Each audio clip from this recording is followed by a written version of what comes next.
Monday night. No, it's not Monday Night Football, but, well, okay, that's going on, but I'm not watching that. Okay, everybody enjoyed the weekend, pretty much. Fun day yesterday across the NFL landscape. Let me start off, first of all, by offering this to any of the Cal Turd fans here on YouTube.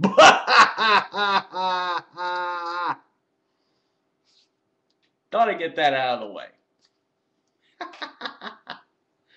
Oh, God, so much fun to just watch as the Bears just smoked your ass.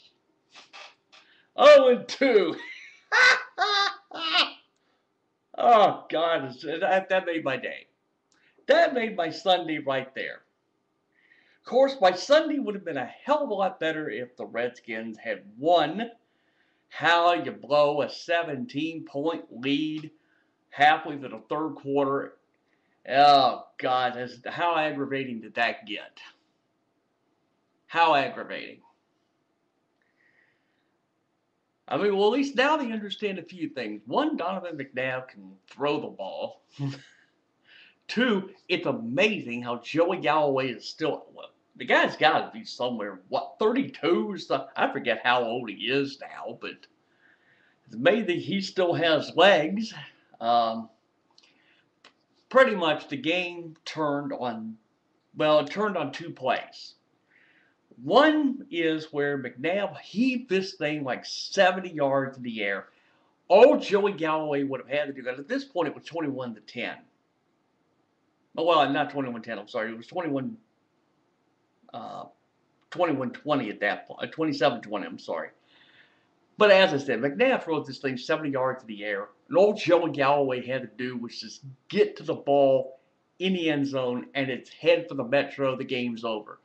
You can't fault Joey Galloway for not getting it, but then you realize at that point that, the ball gets turned over on downs. And lo and behold, Houston marched down the field. Andre Johnson, I love the guy. The Texans really are my second NFL team after the Redskins. And the reason behind that is their very first game in existence, they beat the fucking Cal Turds. And that sealed the deal for me right there. But, everybody figured they were good. They've been known for some time that they have a defense. They have a defense. We seem not to have one at the moment. We didn't have it basically after the third quarter. But as I was saying, the passing offense is one thing. The running game, what running game? That's my question.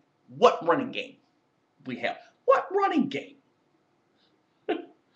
Oh, it was almost an obscenity. But the point still was, Andre Johnson makes this catch, game's tied, goes into overtime. Gary Kubiak does, I think, has to be the greatest snooker job I've ever seen in my life. We kicked the field goal, thought the Redskins would win this thing. Kubiak had called timeout. He stood right next to the field judge, side judge, whatever. He stood next to the official, said, okay, it's timeout.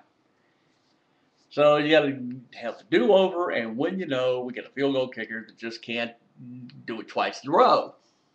Goes wide right, Texans march down the field, get a field goal, game's over. I shouldn't bitch so much because, we're tied. It's 1-1, which means we're tied with the Giants, tied with the Eagles. Yeah. I should be happy about that, but I'm not, because we don't have a fucking running game. That's all there is to it. I'm not gonna offer an excuse. I'm not even gonna try.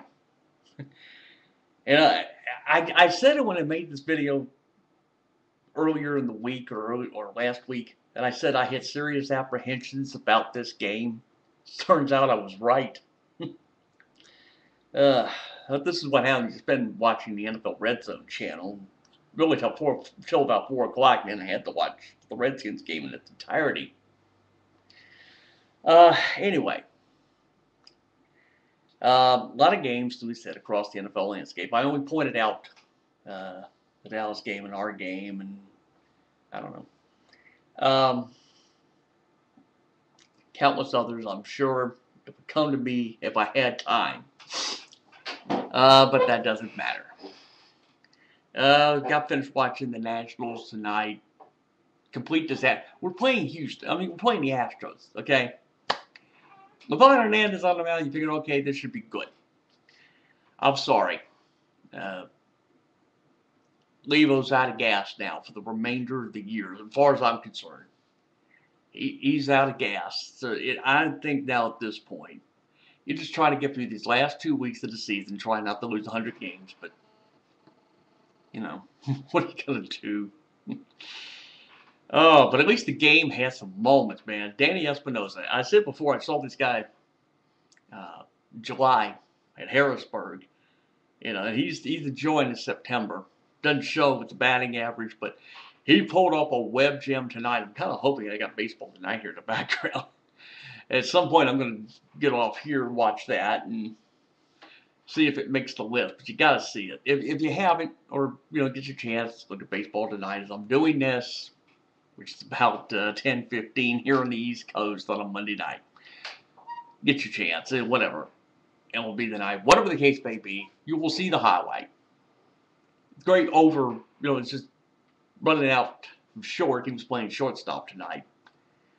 But he runs out, makes this amazing catch that I thought it was just going to drop, between him and Roger Bernardino. But Danny made a move. As I said, you're going to have to watch. Don't take my word for it. But at least it's understanding there's talent as far as the Nationals are concerned. Now you just have to worry about, what do you do over the winter? What do you do for spring training? And all of that. But that's pretty much, all baseballed out. I'll worry about the World Series or whoever plays. Whatever. We'll fuck with that when we get time to fuck with that. Whoo, boy. Monday night, you get just a little tired. As you get to my age, you tire a little more. So anyway, that's really all I wanted to deal with. I may have other topics I do for another video another time. It has nothing to do with sports, but for now, I will pretty much wrap this thing up. So it is always your friendly neighborhood. Other than that, I get tired of doing it, I mean, look, you've seen, you see what I do. You know what I end these things with, but oh, I should. We will catch up to you when I feel like doing another video. God knows when that will be. So we will catch up to you, and I will now get out and join your Monday night, rest of the week, whenever the next time you see me.